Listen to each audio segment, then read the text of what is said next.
Chennai men హితం టీవీకి స్వాగతం. ఈరోజు ఏంటంటే పూర్వకాలంలో కవులు, పండితులు రాజాశ్రయాలలో ఉండేవారు. అదేవిధంగా శ్రీకృష్ణదేవరాయలు గారి ఆస్థానంలో అష్టదిగ్గజ కవులు ఉండేవారనే సంగతి మనందరికి తెలిసిందే. అయితే ఆ రాజాశ్రయంలోనే ఉంటూ ఆ రాజులకు వ్యతిరేకమైనటువంటి పద్యం చెప్పినటువంటి ధీరోదాత్తులు ఎవరైనా ఉన్నారా అంటే మన దూర్జటి గారు ఉన్నారు. దూర్జటి గారు తన శ్రీకాళహస్తీశ్వర మహాత్మ్యంలో రాజుల గురించి రాసినటువంటి చక్కని పద్యము ఈరోజు మీకోసం.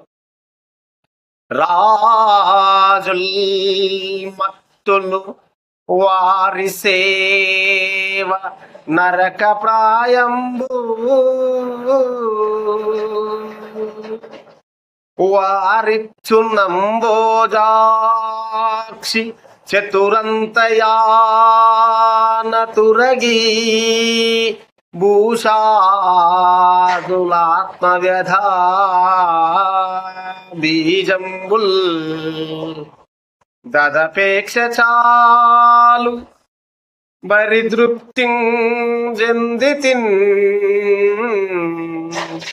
జ్ఞానలక్ష్మీ జాగ్రాత్ పరిణామమిమ్ముదయతో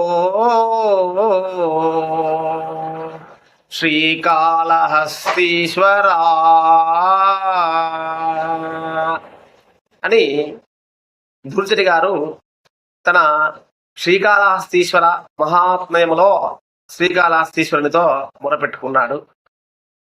అర్థం ఏంటంటే రాజులు మదించినటువంటి వారిని సేవించడం అనేది నరకంతో సమానము. వారిచ్చేటువంటి నంబోజాక్షి అంటే అంబోజాక్షి అంటే ఏంటంటే పద్మం వంటి, అంబుజం అంటే పద్మం, నీటిలో పుట్టినది. పద్మం వంటి కన్నులు గల కన్యలు, తురగి అంటే పల్లకి గుర్రాలు, భూషణాలు అంటే నగలు, ఇవన్నీ కూడా మన మనస్సుకి బాధ కలిగించేటివే అవుతాయి. ఆ కోరిక నాకు చాలు, పూర్తిగా తనివి తీరింది నాకు వాటిపైన. కాబట్టి ఇకనైనా దయతో జ్ఞాన సంపద పట్ల ఎరుకను ప్రసాదించవయ్యా అని శ్రీకాళహస్తీశ్వరునితో మొరపెట్టుకున్నాడు. ధన్యవాదములు.